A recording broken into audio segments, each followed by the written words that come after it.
Morning all, welcome to this meeting. I'm going to ask Rhiannon just to introduce a new member to the committee first of all. Right. Yeah, croeso pawb. Welcome all. Have we got a new member to the committee here today? Sorry, I wasn't aware that we had a. No, I think the only new member our side is Councillor Don, and he was here at the last meeting, I'm sure. So Yes. So let's go straight on to the apologies for absence to this meeting. Rhiannon, you've had a couple. Yes, apologies for today from Councillors Melvin Mile, Hugh Irving and Joan Vaughan. I'm not aware of any others. Anyone else aware of any of the apologies? Okay, so on to item 2, declarations of interest, if you want to declare now, or as things come up in the course of the discussion, then please raise your hand. So urgent matters for the meeting. Nothing's been received, so we can move straight on to item 4. If we go at this rate, we're going to be finished in about 2 or 3 minutes, I think. So item 4, minutes of the last meeting. First of all, if we can approve them, the minutes are on page 7 to 14 of the pack. So are there any points that people want to raise about the accuracy of the minutes? Could I move the minutes, please, Chair? Okay, thank you. Thanks, Councillor Nigel Smith. I'll second, Chair. Councillor Adwell Roberts, are we happy to approve the minutes? Can you just raise your physical hands? I can see most of you. Okay, that's pretty well overwhelming. So on to the actions. Are there any action points that Rhiannon, first of all, do you want to raise anything? I couldn't see anything immediately. No, I don't think there are, because the majority of the items come up again today. The wellbeing assessment and the community engagement update, they're on your agenda today. And then we'll come at the end of this morning's meeting to the recommendations around the 6 themes to make scrutiny fit for the future and the forward work programme. So I can't see there's anything else there to raise. Okay, thanks. So unless any other members of the committee have got something to raise from those minutes, we'll move on. Let's go on to item 5, and that's the Conwy and Denbighshire Wellbeing Assessment 2022 onwards engagement overview. And I think Fran Lewis is with us. I can see Fran there. Are you going to introduce the item, Fran, or are we going to have an introduction from Nicola? No, I'm happy to take it. Thank you, Chair. Bore da pawb, good morning, everybody. Apologies that my camera is off. Whilst it's beautiful and sunny here on Anglesey, my connection doesn't seem to be that great. So I'll have to keep my video off. Yes, so a bit of a double act today. I'm going to talk you through the process that we did in terms of engagement, and then Nicola is going to take you through the actual assessment in the next agenda item. So within the pack, if I can take you to page 15, and I'll just take you through the process that we went through to undertake the engagement for the assessment of wellbeing. So as members are aware, we are duty bound to produce an assessment of wellbeing, and our approach to doing that, as we did last time, is very much taking hand in hand both the views of the community and also the assessment of the data research and demographic trends. So that worked well for us last time, so we wanted to use the same model this time. But ultimately, as you are all fully aware, that we are working in different times now, and that did prove to be more challenging, trying to undertake engagement during a period of COVID restrictions. But nevertheless, we've adapted our approach and done our best to make sure that we have engaged and considered community views.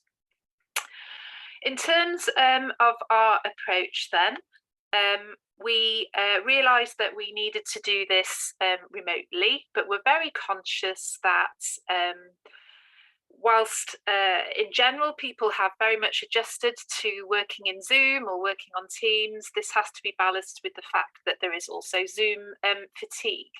And we did our utmost to promote the engagement and to do kind of a dual track approach, that we didn't digitally exclude anyone either, just by doing events digitally. So in terms of developing the conversation, we did this both in Denbighshire and also in Conwy. And whilst our approach was slightly different, I think we were confident that we were asking similar questions and just going about it in a way that suited our particular county. So within Denbighshire, the approach was to hold a series of virtual meetings by geographic area. And in Conwy, we took the approach of holding virtual meetings by particular citizen wellbeing theme. But either way, we managed to get the views of the community. I think it's fair to say that approach worked, although the take-up was limited. And so to balance that, we also did a piece of work to basically look through all the research and all the engagement, that had taken place over the last sort of 18 to 24 months, because that engagement work is still valid. And so we did a piece of work regionally to look at that, to also support our virtual engagement sessions. As I said, to make sure that we didn't digitally exclude, and also that we worked with people who perhaps couldn't make those meetings, we also, both counties did an online survey that anyone could access at any time of the day. And for those who weren't comfortable doing that digitally, we made sure that hard copies were also available to gain those views. What did work particularly well is a regional event that we commissioned to seek the views of what's termed the seldom heard. You may have heard the term hard to reach, seldom heard. It's about making sure we seek the views of all areas of our demographic range. And we did that through the help of the Community Voice Forum.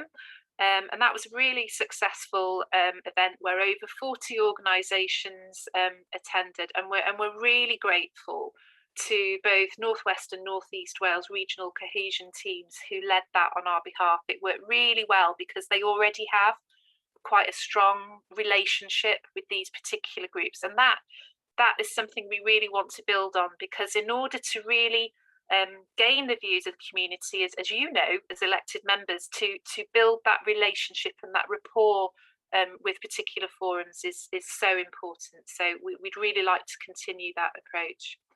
We also targeted other groups, had a really good discussion with the visually impaired forum, and as we all know, vitally important that we don't just seek the views of adults, that we seek the views of young people, young adults. And that was challenging this time, but we were able to seek the views of the Youth Council in Denbighshire, and within Conwy, where our Youth Council is currently under review, because the members of the Youth Council have had the audacity to actually grow up and move on. So we are re-looking at our Youth Council, but we were able to attend youth groups. So we were able to get that young person's perspective. And through that process, we were able to collate the views, put them into themes, and then corroborate that with the demographic and research information. And that's been pulled together into the assessment of wellbeing, which is the next agenda item. So we have provided within the pack an appendices, and that just gives you information in terms of that demographic breakdown. That's the demographic breakdown, just to note, of our own engagement, not necessarily the mapping work that we did on the regional engagements as well. So I will stop there, Chair. Hopefully that's given you an overview of how we adapted in quite a challenging circumstance, and provide you with reassurance that we were able to gain community views. Thank you. Diolch yn fawr, thank you. So we thanks for the report there, and we're just looking at the engagement process rather than the results of the engagement, which we're looking at in the next item. I think that Nicola's going to take us through. So can I open it to comments from members? I've got a couple, but I'll save them till after other people. Unless nobody's in the queue. Nobody's in the queue at the minute. That's not very British. So let's go to me then. So my point is, if you look at the engagement, the number of people, I think it always surprises me how little people do engage, even when encouraged.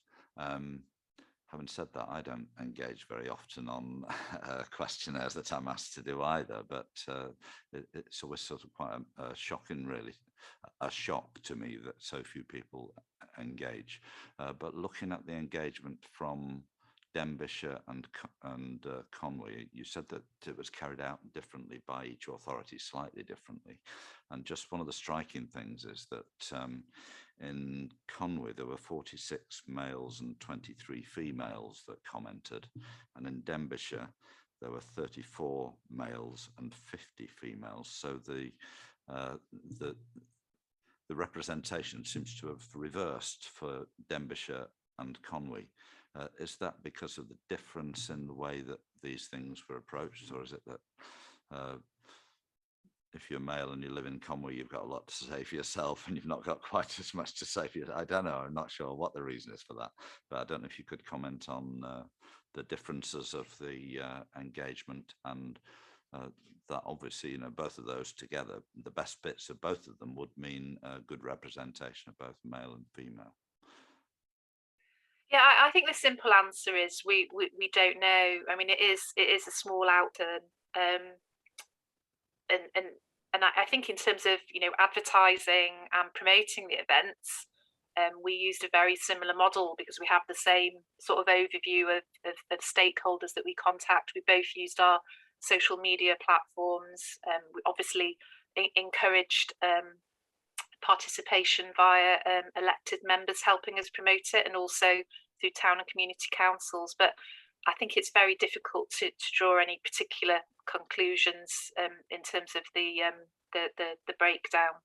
I know certainly from Conway's point of view, we had one or two participants who were fantastic. They came to every single event, and they were male, but that shouldn't skew the overall stats, really. And I mean, the same applies to the age profile of respondents as well. And I'm sure I'll get the same answer from that. But I mean, I think it's certainly worth looking at the way that both engagement projects were undertaken, just to see if there's a way that we can really engage with as many people as possible in both counties. Yeah, I mean, it's really difficult. And I suppose one of the lessons learned is holding them during the day.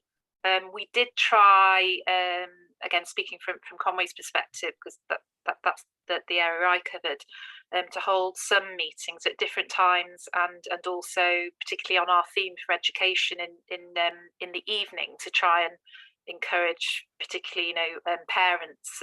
But in terms of take up, it didn't make that much difference. It's that challenge, isn't it? If you think personally, even holding things, maybe if we did the evening or weekends, it's that Zoom fatigue that when you spent all day in a Zoom meeting yourself, the inclination to then log on and do an evening participation is very difficult as well. I think it just reflects the challenging times we're in at the moment. Although it is technically more accessible than having to drive to an event somewhere. But yeah. I think it's difficult to draw conclusions from it. Okay, thanks. We all found them a novelty, didn't we, at the beginning, but Yeah. longer. Cynghorydd Mary Lloyd Davis. Councillor Mary Lloyd Davis. Thank you, Mr. Chairman. A very interesting question that from yourself there. For me, people only respond if it's say Pont Llanarch in Trefnant. The response was excellent there. Looking for a new bridge or not. But you look, that's the thing. It depends how many people it directly affects.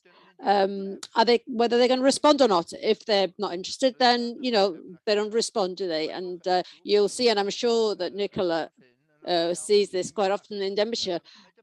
It depends what the subject is in question. And I don't think that we have to, you know, we have to drag our heels, but we don't need to lose any sleep over the fact that if the number is low. Thank you. Okay, diolch. No other councillors want to comment?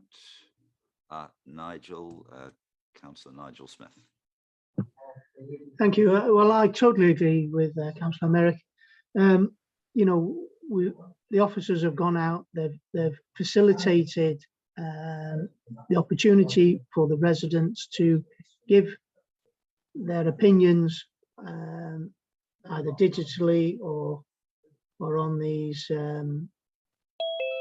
questionnaires. And there, you know, there's always apathy amongst the local residents. They don't want to get involved, and it's difficult to engage with them, and I totally get that. But we have facilitated the opportunity there quite clearly. But the response or the pickup from the residents is extremely low, as it usually is from my memory. Thank you. Okay, thanks, Nigel. Nicola Neil. Diolch, Chair. I just wanted to come in on that point. Thank you to Merrick and Nigel. I think it's a really measured response actually to this question about the quantity of responses we've had to the engagement.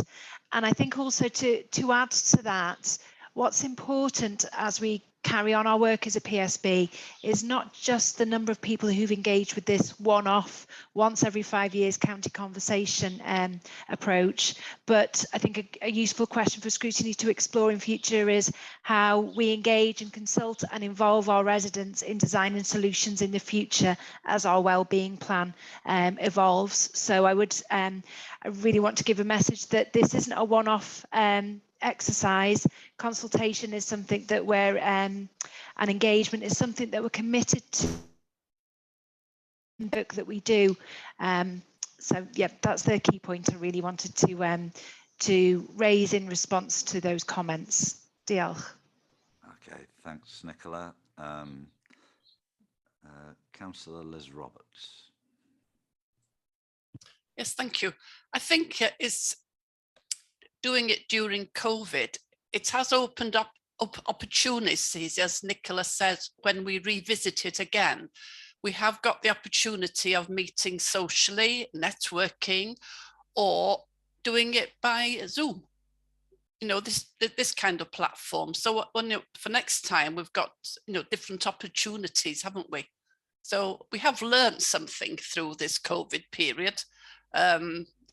So, you know, just something for the future. Okay, thank you very much. Councillor Don Milne. Thank you. Yeah, I think you have a big problem here in that it's a broad consultation. If you've got a single item, a new road or some major development, then people can clearly see that. Here, you're looking longer term, you're looking greater breadth, and people need a greater background to understand what is going on and what we're trying to do. And you only have to see the social media to see perhaps the shallow comments that come about, that perhaps some of the information that we could put out through these sort of meetings would help inform a little bit more.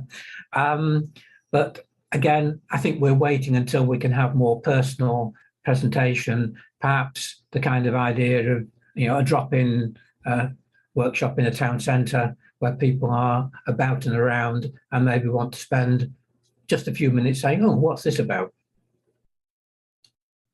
Thank you. Quality, not quantity. No other councillors want to comment, so the recommendations of the report are to receive, provide observations and support the report. Would someone like to, we're supporting the report, would someone like to propose? Councillor Jeanette Chamberlain-Jones, thank you, and concur with Mary Lloyd-Davis as seconder. Diolch yn fawr. Those in favour? Okay, thank you. I think that's unanimous. It's certainly overwhelming. Anyone against? Very pleasant silence there. And thank you very much. Thank you for your report, Fran. And I know public engagement is a very, very difficult thing. And thank you to all officers that have been involved in that.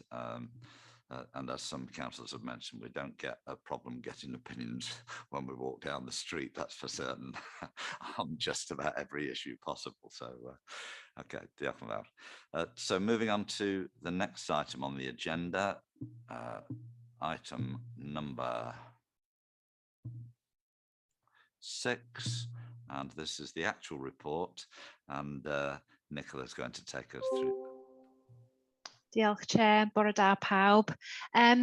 So today I want to talk to you about a consultation on the wellbeing assessment that we've been working on over the last 12 months. And what I want, we've got a few questions in there as we've launched the statutory consultation.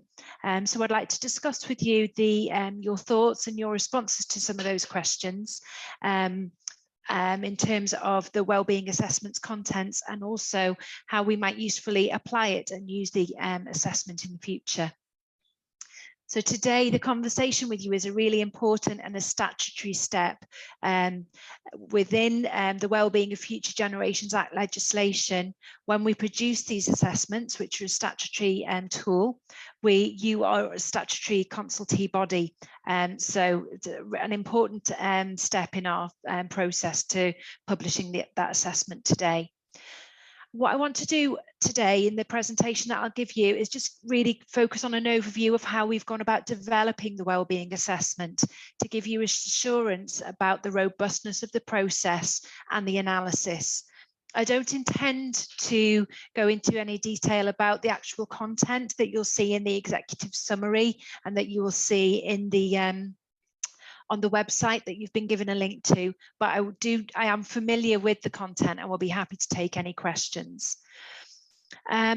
So just to set out the purpose of this document, it's a key strategic document under the Wellbeing of Future Generations Act legislation, and it is intended that it will be used to underpin strategic planning for public bodies in Wales. So that's local authorities, health boards, as well as PSBs. So production of the assessment has been a really significant task. We started it actually around 12 months ago, and we did so by assembling a cross-sector, cross-county editorial team of researchers from different, or experts from different sections within different organisations in the public sector. And they were tasked with examining the well-being of the area based on the 7 wellbeing goals under the Future Generations Act legislation. So to produce the assessment, we've drawn on public sector expertise. So whether that's both in terms of data and research that's been recently undertaken, or professional observations and experiences of our colleagues. We've also established links with national research bodies such as Data Cymru and the Wales Centre for Public Policy. That's fed into the assessment as well. And then as Fran's already talked to you about, the engagement was a significant contributor to the assessment as well, where we've engaged with professionals, residents and elected members.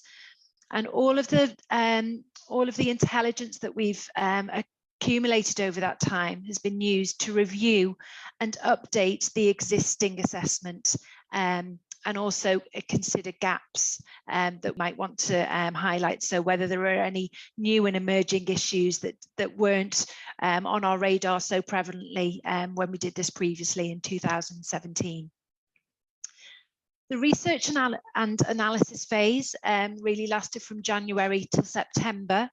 And what we've been doing since then is sense checking some of the analysis and the conclusions that we reached among the mutual editorial team that was established, and also with colleagues outside. So we've had connections with Glyndŵr University, with a national organisation called Co-Production Wales, and we sense checked our analysis and the assessment before publishing for consultation. So you'll see within the on the website and in the executive summary that's been shared with you, there's a vast wealth of information and knowledge that's contained within this assessment. It's housed online in a Wikipedia style, easily navigable website to enable people to start with high-level analysis and a high-level overview of some of the challenges and the opportunities faced across Conwy and Denbighshire, so that people then can start to drill down in particular topics if they want to. So as with all research, really, it's not usually a scarcity of info that's a challenge. The real challenge is around how we make sense of the information that's available, how we analyse it, and how we draw conclusions. And that's why the consultation, we've led the consultation by publishing and sharing an executive summary. So it's a bit of an overview of the key topics and key themes that seem to be coming from the research that's been conducted. So by sharing that executive summary, that's intended to be an introduction to the assessment for people, and people know that they can access the website to drill down into further information. I should say that the assessment focuses not only on the current situation and previous or recent trends, but also looks at what we anticipate to happen in the future around the different topics that are referenced there. So and the challenges and the opportunities that that anticipated future can bring. In addition to yourselves, other statutory consultees are the Welsh Government, Office of the Wellbeing of Future Generations Commissioner, and all public bodies and members of the Public Services Board. So we would expect to hear back from the Health Board in the same way that we'll hear back from you on behalf of the local authorities, for example. So if I can refer you to section 3.2 of your report, which I'll just bring up on screen myself. There are certain questions that are standard in the consultation and that we'd like to discuss with you as well. So there are 5 questions there. So firstly, do you agree with the findings in the wellbeing assessment? Is there anything that we need to change? Is there anything that you think we've missed? Any significant gaps? Can I just interrupt, Nicola? You said you were going to share your screen, but oh, on ours at the moment. Sorry. No, sorry, I didn't intend to share my screen, Chair. I was just looking for the questions myself in the papers that have been shared. So if people are happy to refer to section 3.2 in the report. Have you got the page of the document? I have, yes. Page 26. 26, thank you. Page 26. Thank you. Yes. Okay, are you happy for me to carry on? Yeah, sorry, I'll try not to interrupt you again. No problem, that's fine. Okay, so there are 5 questions that we've included in the consultation. The first 3 really refer to the contents and the quality of the assessment. So we'd like a feeling from you as to whether you agree overall with the findings, whether you think there's anything in there that needs to change, so any detail that you think might be inaccurate. Is there anything significant that you think we may have missed? And then the final 2 questions are more about the practical application of the assessment. We're conscious that this has been a big piece of work, and it's a really rich body of information about the current well-being of both Conwy and Denbighshire and opportunities for the future. So we're keen that we make this quite a live assessment and a useful tool to people. So we're asking people how we can support them to make good use of the wellbeing assessment and its contents. And then finally, if they're happy to hear any other comments or thoughts from people about the wellbeing assessment overall. Okay, so that's the overview that I wanted to give. Happy to hand over now to the chair and the committee for any questions or comments. Diolch. Okay, thank you, Nicola, for that report. Lots and lots of detail that can be found, as you say, on the internet and so on, as well as that. And that point that you made about it's not shortage of data, it's how to actually respond to the data, and that's the or how to interpret the data. And that's something that we need to bear in mind. So over to the committee for reports, for comments. First of all, Cynghorydd Arwyl Roberts. Thank you very much, Chair, Nicola, and thank you, Chair, as well. Looking at the 5 questions that are in 3.2, we can't plan too much for the future. You know, there are things that are going to change. For example, our residents are going to be facing huge problems with the increase in cost of oil and gas and so forth. The welfare of our residents will suffer worse than we have foreseen into the future. So this is a very important document, but are we going to change it as the years progress?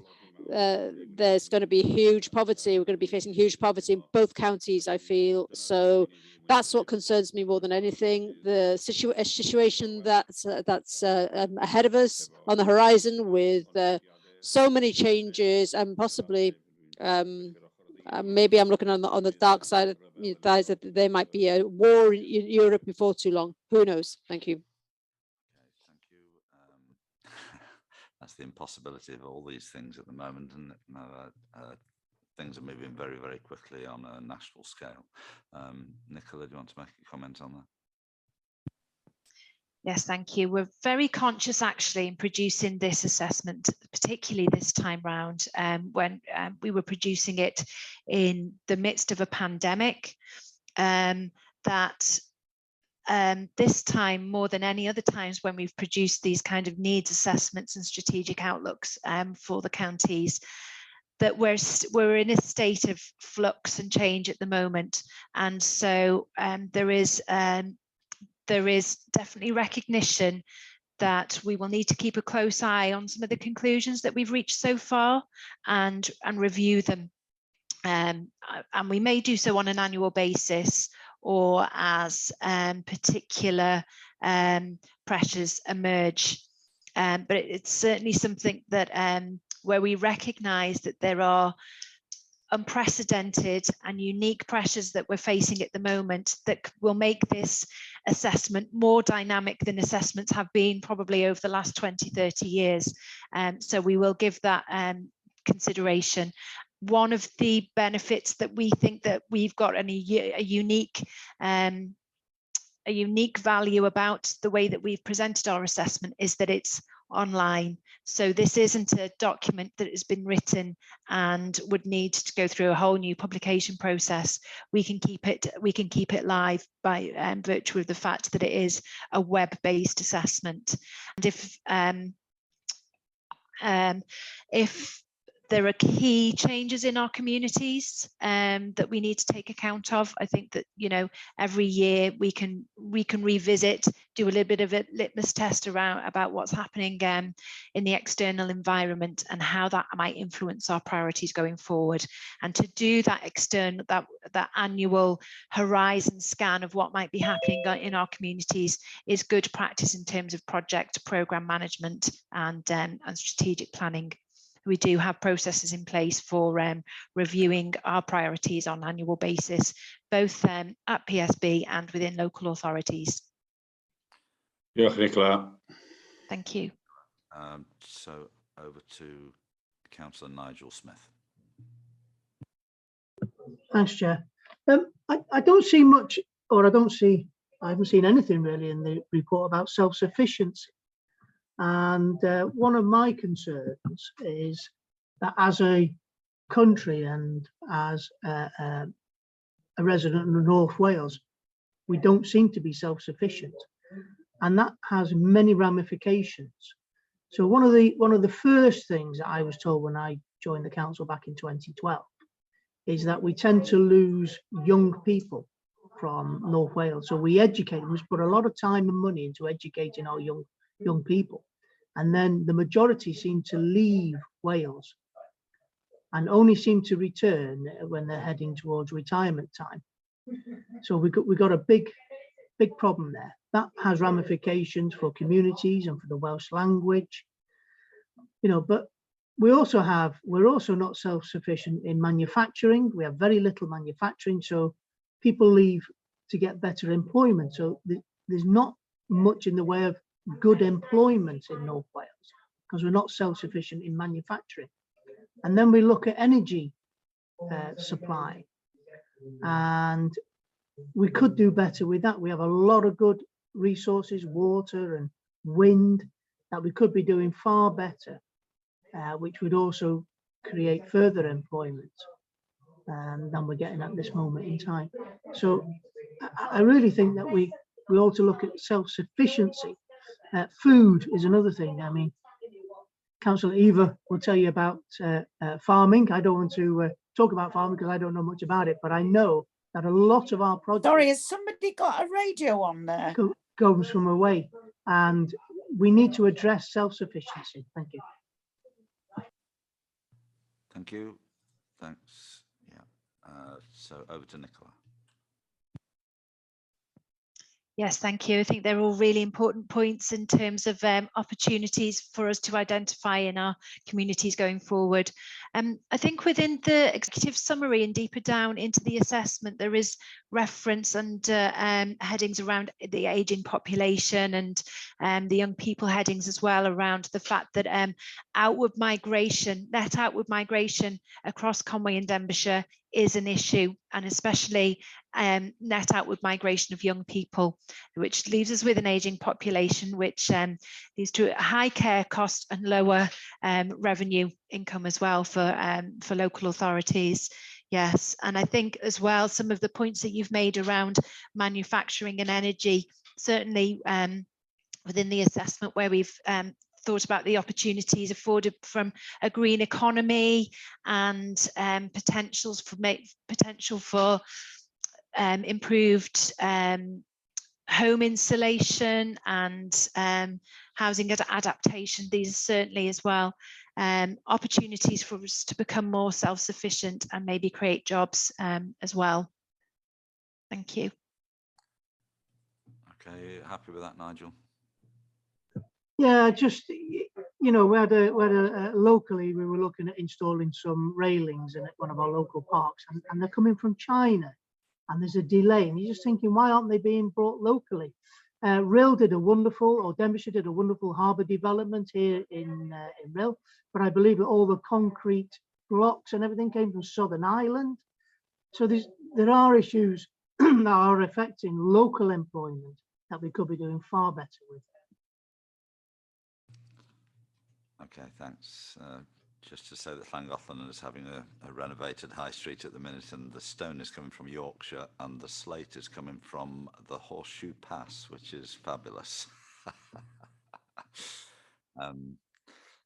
Any more issues that I see Councillor Don Milne.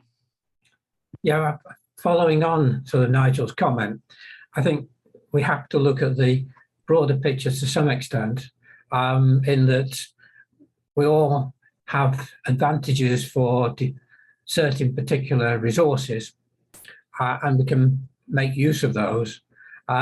What we probably need, and a lot of this report actually highlights the environmental issues of all our actions, and we certainly need to ensure that we aren't transporting massive amounts around the world. I'm not too sure about the country. I think there's economies there. I also have to admit to being one of those people who actually did the reverse of our problem of loss of youth. I came as my youth to get a job here. So there are a few in walkers into the area as well. But I think probably even more so, we need to review the effects of COVID and the way that has changed our working habits. And that in itself could be a selling point for a lot of certainly more modern clean industries, where actual location doesn't matter, just as we're operating now. However much we complain about the need to be on Zoom all day, it does have its advantages. Perhaps we just have to learn, and at this point I'll take my own advice here, I think we do have to learn to keep it as short, sharp and pertinent as possible. So I'll leave it at that. Thank you, Councillor. Cynghorydd Mary Lloyd Davis, we'll come to you and then we'll go back to Nicola for some comments. Yeah. Oh, thank you very much, Mr. Chairman. Well, there's a lot of truth in what's been said, colleagues, and I think one of the problems, of course, is slates coming from China. They're cheaper, cheaper than what we could buy them locally. People aren't going to spend hundreds of pounds to be nationalistic and buy local if they can get them cheaper elsewhere, and that's the problem that we have with central government, if you like. They should be looking at these things and putting a price on them so that so local people are able to compete.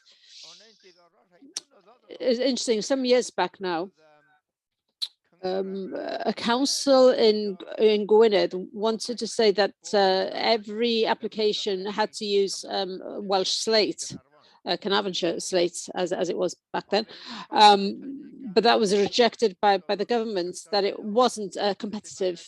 So there's a bit of a problem, here, to be able to do things more locally. Thank you. So I said we go back to Nicola for a comment on this. I know some of these issues they're not really in the wellbeing agenda, are they? But over to you, Nicola, for a moment. Thank you. Yes, yeah.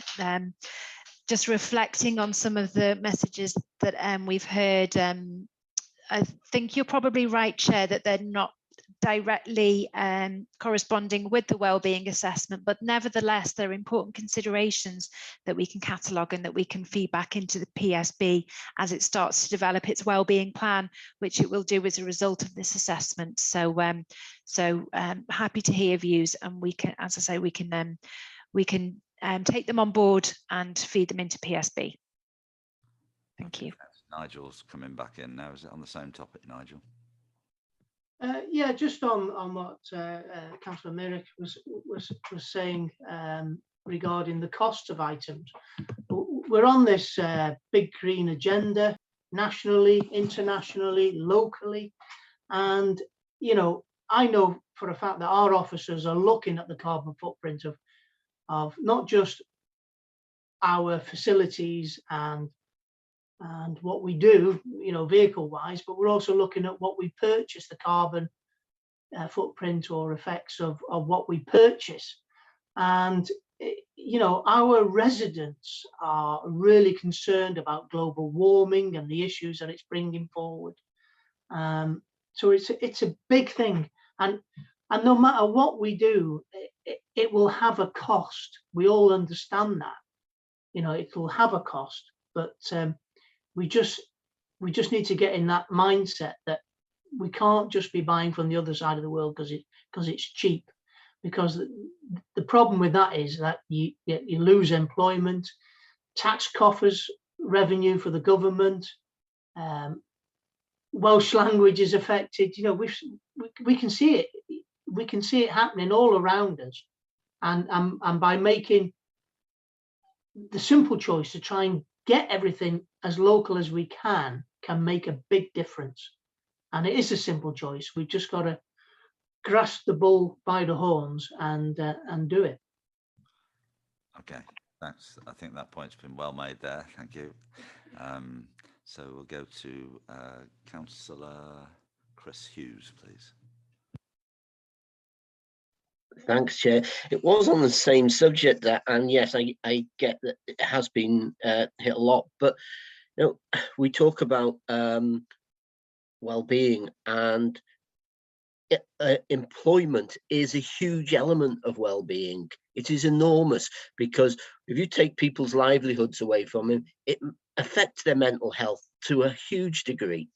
And you know, the point that Nigel makes is really well made, and which I think is lost at times on people, because one of the key ways in which as a country in the past we have looked to address this issue has been through international development, where we've tried to put pressure on governments, tried to put support trade unions in some countries to actually fight for improved standards of living and improved way of life in their countries. Because you know, we talk about there not being much employment, particularly manufacturing in this area, but I think my second job after leaving school was actually in a factory in Mockdra, and at that time we had 2 hot point factories. We had Dolgarrog Aluminium, we had Quinton Hazels where I worked, we had a huge number of other factories, and in fact I was very heavily involved in the trade union movement at the time, so knew an awful lot about what was going on everywhere. And what we were finding is that the work wasn't just disappearing, it was being transferred out of the UK to Eastern Europe and to Asian countries, because they could get people to work for far less money, for far lower the terms and conditions they worked in were far reduced from what we were able to get in the UK. And you know, people look at that and say, oh well, we're asking too much money. Actually, no, we're not. You know, we're not doing enough to support improvements in other countries, and that is having an impact on our standard of living here. And an awful lot of, you know, people come, there was talk not that long ago that the issue was all about migration and inward migration into the UK. Well, why do people come here? For a better standard of living, for higher standards of living. And actually, if we did more to support those nations and the people of those nations in improving their standards of living, we could get to the situation that Nigel expresses, because we should be self-sufficient. But when I used to work for a company called Quinton Hazels, it cost us about £4 to produce a steering joint, yeah, and we could import it for less than £1.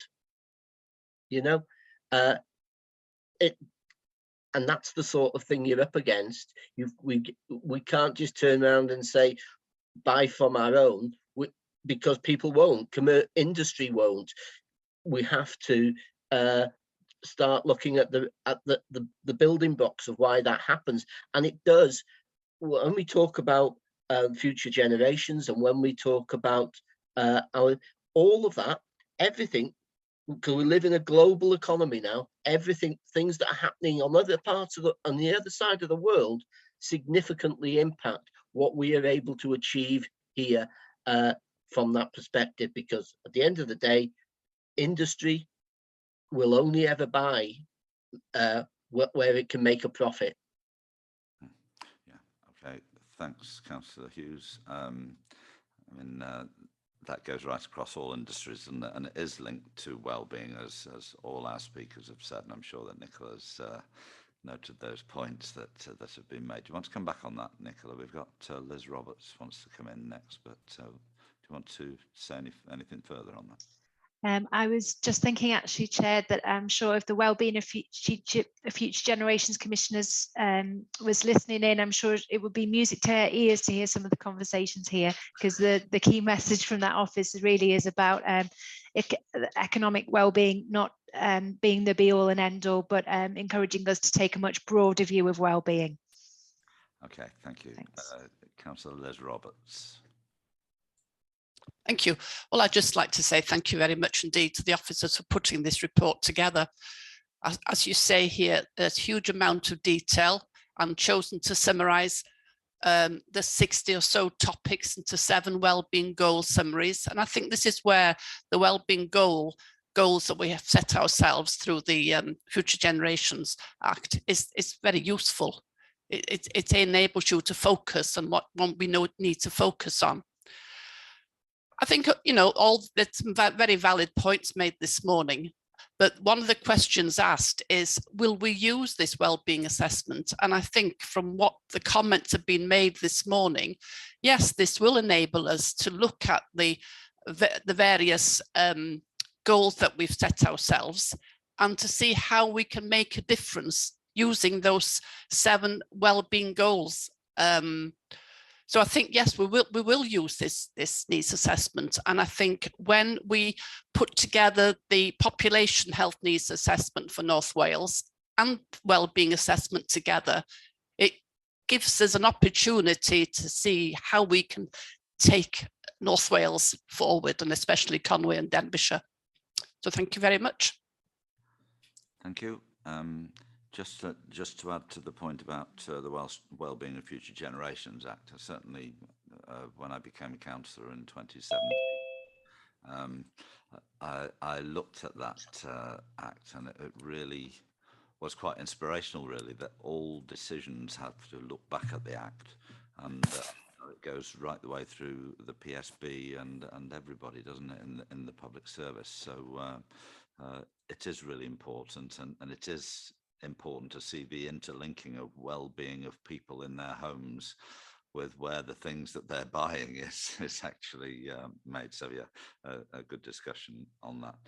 The other thing about point 4 that you were asking about, Nicola, about use of it, I have to say the thing that I've used the most by a long way from the previous assessment was the sort of, I think it was about 2 or 3 sides of A4, which were sort of cartoon type things with information about where we are at the moment within the 2 counties with regard to mental health and all the different issues that it's dealing with.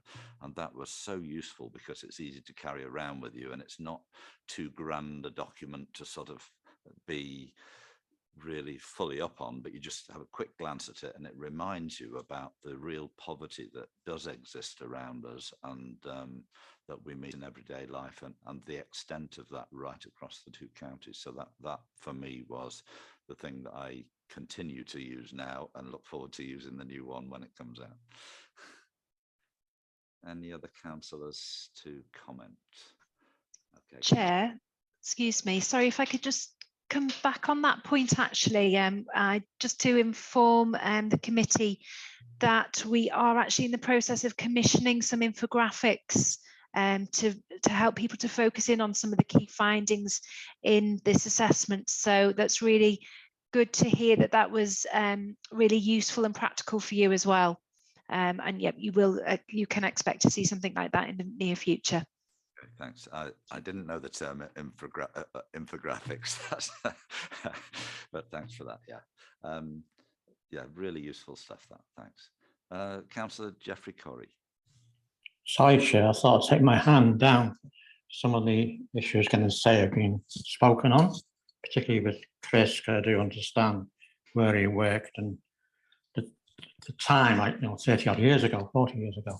But I think what we need to really look at, it's been mentioned, is what are our resources, what are our natural resources, which we need to, to develop in terms of economic generation, jobs, etc. But when you look at the manufacturing, general manufacturing, which has been mentioned today, and we're sitting here now looking at the various images on here, and we're all guilty in a sense. Everything you're wearing, using, has probably been made in Pakistan, India, or China.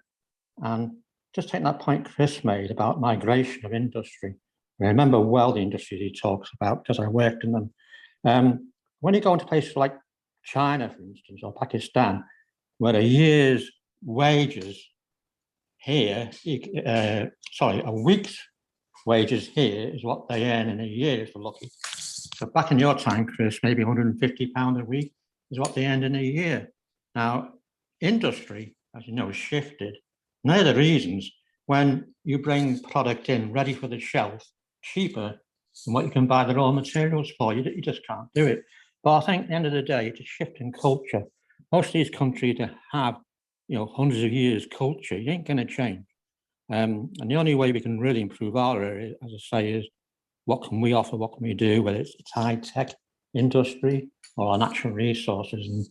And, general manufacturing, I don't think you even go there at the moment, but maybe in time, if the cultures change, which will take a long time. Sorry, a bit rubbishy, but that's my thoughts. No, thank you very much for your comments. Thanks supporting the comments that people made earlier as well in different perspective.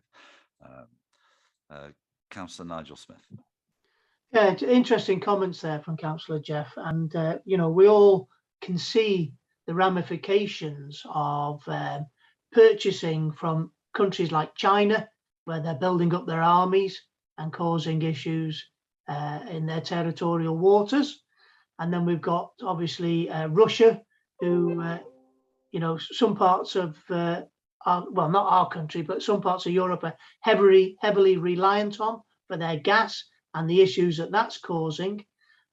So I would like to move the recommendation, but I need a bit of guidance here, because I would like our concerns about self-sufficiency to be included in there, if at all possible. I'm sure that is possible. I don't know. Have we got sufficient to know what a suggested wording might be? The recommendation is to receive and support the report, and perhaps we could add another second one on the topic. Do you want to suggest any words, Nigel, or shall we ask? It's the implication of not being self-sufficient. It's to do with employment, so we lose our young people, which affects our communities, the Welsh language. It's vast, isn't it, really? But if we could be more self-sufficient, so that would bring more employment, it would be more buoyant communities. The Welsh language would benefit. Everybody would benefit if we could just start to turn the tide back to where it used to be. Thanks. Well, I think that Priyan is perhaps looking to put some formal words down, but whilst she's doing that, perhaps we'll go to two other councillors for comment, and then we'll come back to that in a second. So Councillor Don Milne first. Thank you. I'm a little worried about the term self-sufficiency. It breeds the problem of actual isolation. It breeds the problem of actual reduction in our actual standard of living. And what we need to do is look more at worldwide. And this is really beyond this meeting anyway, but I think it's because of that that I'm concerned about the wording here, that we can expect that countries that we are worried about, because yes, they've got low income economies and can produce more cheaply. Well, that does change. You only have to look at the semiconductor industry, which in my early days, Japan was the one churning it out, and then it moved on to Taiwan and so forth. It's down to the actual labour costs within the economies. And more importantly, the other aspect is that there are some areas where we can and should be producing things more efficiently here. And it is more worthwhile to protect those industries. I'm thinking here, particularly mentioned earlier about farming, sheep industry and negotiations for imports. We need to protect what we've got, yes, but we can't just take a blanket, we must be self-sufficient. That is a dangerous, too broad a stroke. We need to support what we have and develop what we have. Okay, thanks. I think that will be borne in mind certainly in what we present. It's considering that issue, isn't it, rather than insisting we become completely self-sufficient. So thanks for that. Councillor Arwell Roberts. Thank you very much once again, Mr. Chairman. Councillor Smith has made me think about talking about the danger to our culture and to the Welsh language, and there's a great movement, especially in Carmarthenshire at the moment, to take over the areas and villages and farms for the planting of trees. They say, oh, we've done some work to improve the climate, and they take over many fields for this. So we need to not to forget. We shouldn't forget that the rural community is the one that keeps the culture in Denbighshire and Conwy alive, and we need to be very careful with this idea of the planting of trees, and these counties need to stop and advise farmers not to give up their lands for the planting of trees. There are enough trees, I'm sure, in Denbighshire and in Conwy at the moment, and this is a great danger to farmers of all languages, and we need to produce more food. You're talking about producing things, then production of food is possible within our communities. So thank you, Councillor Smith, especially good. Thank you very much. Okay, thanks. Let's could I just say that it's not just about what we purchase or what we manufacture, as Councillor Arwell quite rightly said, that it's our food produce, so we need to make sure that our food supplies are secure, but also our energy supplies. It's everything, and if we can do more, I don't think we'll ever become 100% self-sufficient, but if we're less reliant on external supply, then it will only benefit, without a doubt. Okay, thanks. So we need to have some words for a suggestion. Fiona, do you have a suggestion, or shall we put it on to Councillor Smith to do? Well, I was just looking at this now, because there's 5 different points here in 3.2, isn't it? So you agree with the finding of the wellbeing assessment. Is there anything we need to change, or is there anything we've missed? It probably goes in there somewhere that you need greater emphasis on sourcing and supporting the sourcing of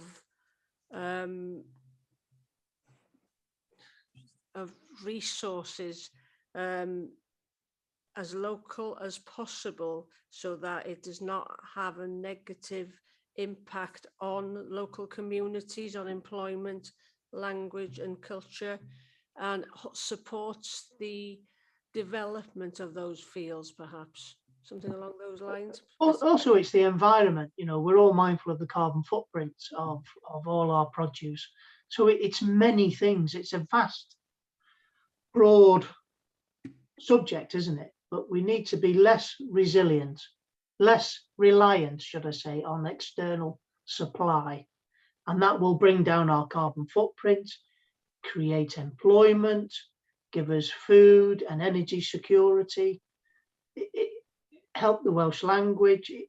It's a vast, broad brush. Okay, thanks. Councillor Geoffrey Corey, I can see you've got your hand up. Do you want to help us out with these recommendations? I think Councillor Don Milne was the best suggestions I've heard. I did say myself, it's about our local resources, making use and expanding on our local abilities, local resources, as we mentioned, everything really.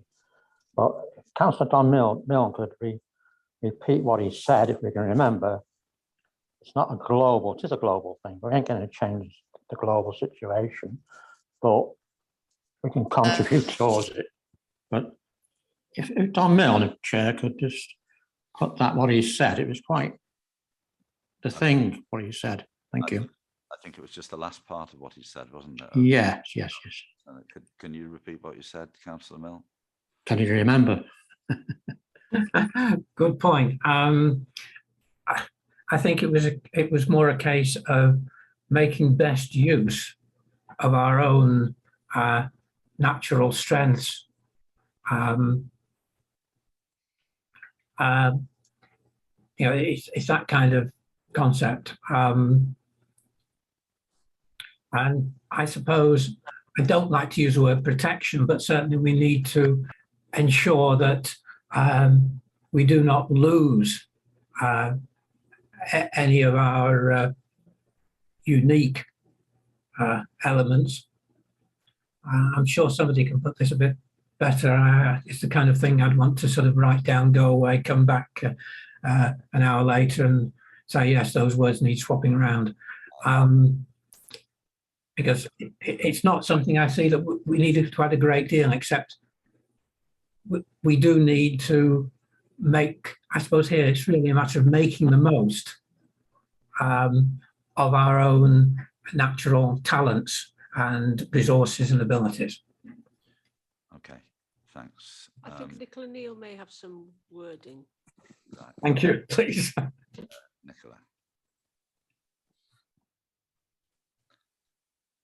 Nicola. Thank you. Yes, sorry, I was just finding the right buttons. Yes. Okay, so listening to the conversation and around the I think, a recognised need or desire for greater consideration for sustainability, I think, in our procurement processes. I wonder if a recommendation around that might be useful. For the PSB, we need to be conscious that its levers are limited. It is a cluster of public sector organisations, and they do have some power within their own procurement processes. So I wonder if a recommendation or a suggestion from this committee might be for the PSB member bodies to consider where they can have a greater influence over well-being in terms of their own procurement processes, and perhaps lobby and influence at a national or community level for greater consideration of well-being or sustainability impact. Okay, thank you for that suggestion. Does that seems the sensible way forward, because we don't want to have a resolution which is outside what the PSB can actually achieve, do we? We want to sort of nudge them in the right direction, really, and that's the issue that we want to be considered as they're completing this well-being assessment. So yeah, I think that's probably a way forward. There've been two more councillors put their hand up, and I just want to go to them if we could be as brief as possible, because we can end up just going around in circles on this issue, and we want to be a fairly brief meeting this morning. First of all, Cynghorydd Ifor Floyd. Thank you, Chair. The nail on the head, the word sustainability is what we're looking at more than anything else. Anyone who's read the book back from the 70s by E.B. Schumacher, Fritz Schumacher, on Small is Beautiful, where they look introspectively at smaller communities and how they work, this is where we need to be. I personally import from America and have been from China, and what used to cost me £2,200 now costs £18,500. I can now source cheaper from this country than I can from these other trading blocks. And that's how we'll have to start thinking. On the back of that, it's got an advantage because it'll have less of a carbon footprint, and we'll put the work locally as well. So this is the way we've got to look. So I advocate anyone to pick up that book again and remind themselves it's called Small is Beautiful, and it is exactly what we're talking about today. Diolch. Okay, thanks, and that's a good bedtime reading for us all, I think. Cynghorydd Councillor Mary Davis. Thank you very much once again, Mr. Chairman. I concur with much that's been said. What Nicola's brought up, I think, is encompasses it all. We just need to remember, don't we, that as much as we want to change things, central government, London or Cardiff, have that whip, you know, and if they're ready to for land to be sold to these large companies that want to plant trees, then how are we going to stand up against that? You know, if you get a good price for your farm or your land or your house, do you turn it down and take a low price? Aluminium Mome, when why did they close? Because electricity was too expensive. Who ran an electricity company from outside of Britain? You know, we've lost control of much of what we produce in this country, I'm afraid. But thank you for the time. Okay, thanks. I think it's time now to crystallise that. So I think we've got the idea of what we want to put in. In terms of the recommendations, the first one is to receive and support the report, and the second one to respond to the questions listed below. And Priyan, would you like to take us through where we are at the moment?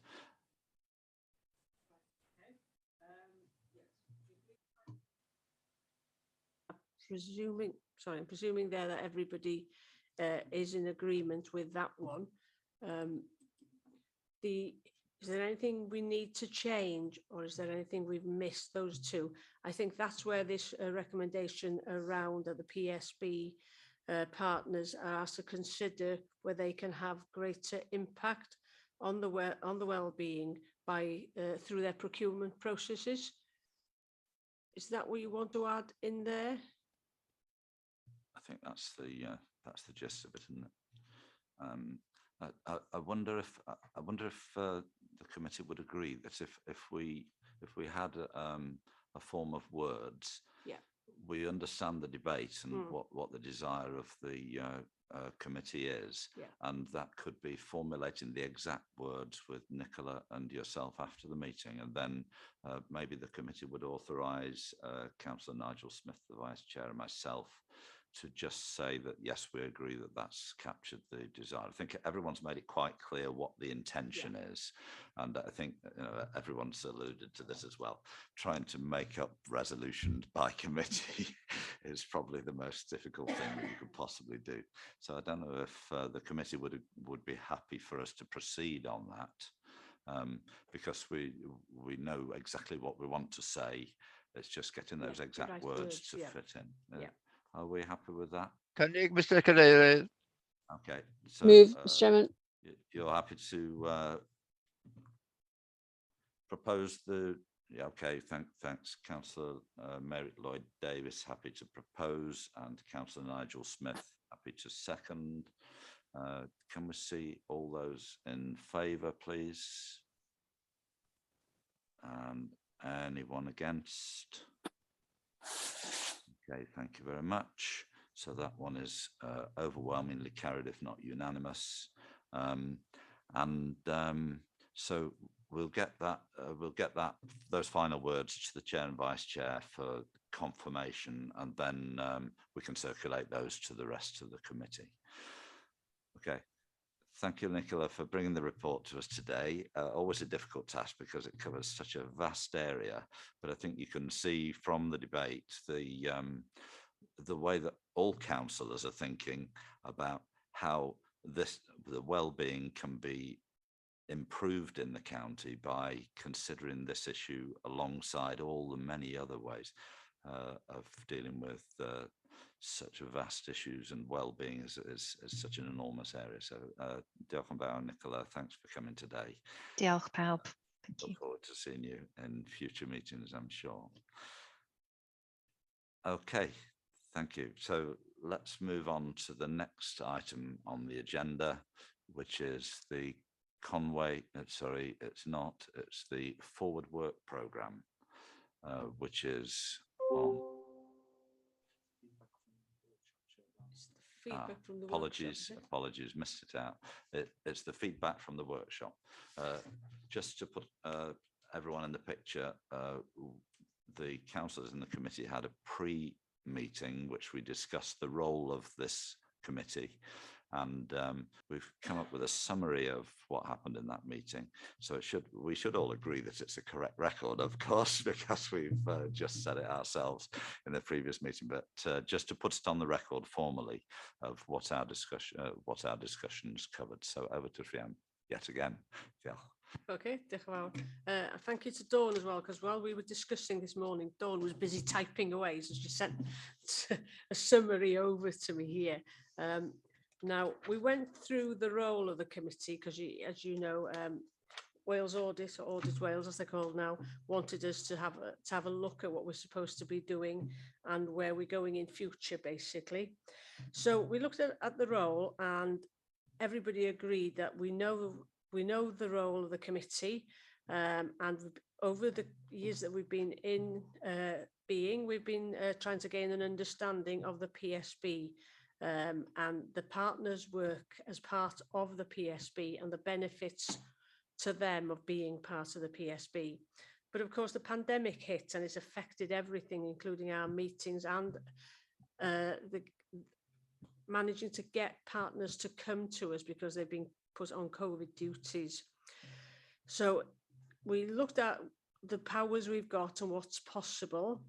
Our members are definitely keen, following the local authority elections this year, we'll have a new joint committee and they're keen now that that committee can hit the ground running. You're all comfortable with the powers you've got and what you can do and what you can't do with them, and you understand them now. So there'll be a role around the new council of training the new committee up on those. Hopefully some of you at least will be back here, so you'll be able to help us along. The difficulty has been getting the PSB is such a high level committee, is getting to grips with its work, and to do this, you've been inviting the statutory partners to the joint committee to understand their roles and their contributions. And as I say, this will continue in the next term. What you want to try and achieve, we're now expected to work more on a regional basis and understanding how regional and local work links in. And this is going to be really important going forward with the CJCs, and also understanding and promoting the synergies between the Public Services Board, the North Wales Regional Partnership Board, and there's also synergies with the North Wales Economic Ambition Board and other boards that will come into being. So it's trying to get all those bodies working together to deliver what you want for the residents. The Joint Scrutiny Committee understands the importance of making meaningful recommendations. I think that's been demonstrated this morning, hasn't it? Going forward, I think you're quite keen to perhaps co-opt members onto the committee for specific pieces of work and in a bid to increase public engagement. And I think Nicola touched on something there earlier now about when the new wellbeing plan is up and running and the wellbeing assessment. Also, you'll probably have a role to play in trying to find out from the communities and from residents, are they delivering, is the PSB delivering for them what they want to see? Planning scrutiny and informing the forward work programme appropriately. I think that has become clearer as well. We'll be doing that. Design and support arrangements to achieve the Joint Scrutiny Committee's aims. Using the various plans and strategies and censuses that will be coming out next year to enrich and inform the forward work programme. I think in the last item you said that you'll use the wellbeing assessment for that purpose. So I think you can say you've done that and you will continue to do it. The regular evaluation of the effectiveness of scrutiny, I think, is an effective and useful exercise to undertake, because you can then identify any areas of weaknesses and how you want to go on. Again, the co-option, public engagement again, as we've mentioned, with the, and engaging with the stakeholders. If the PSB have those the PSB have consulted with to see if the plan has been achieved and is achieving their expectations. More engagement with town and community and city councils, because there needs to be a clear link, I think, there with them.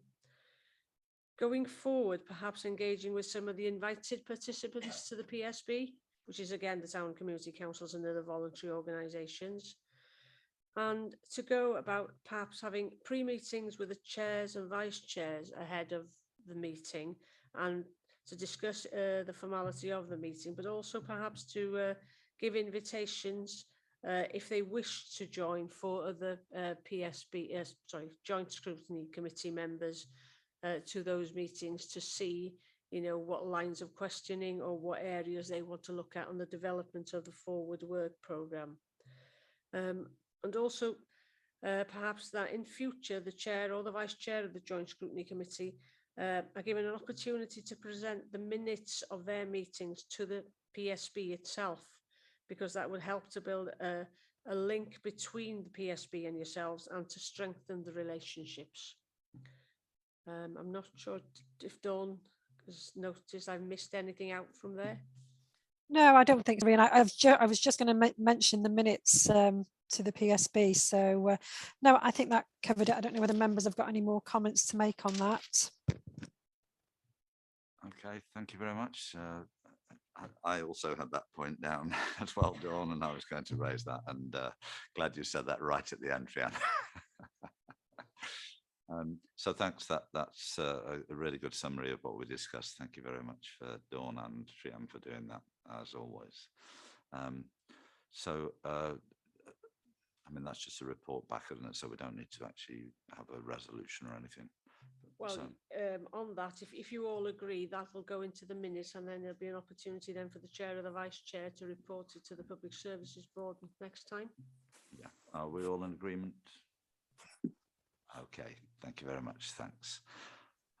So let's move on to the final item on the agenda, the one that everyone always looks forward to, and that's the future work programme. Fianna, you taking it or Dawn? Okay, I don't mind. Do you want to take it, Dawn? Do you want me to take it? No, I don't mind taking it, Rianne.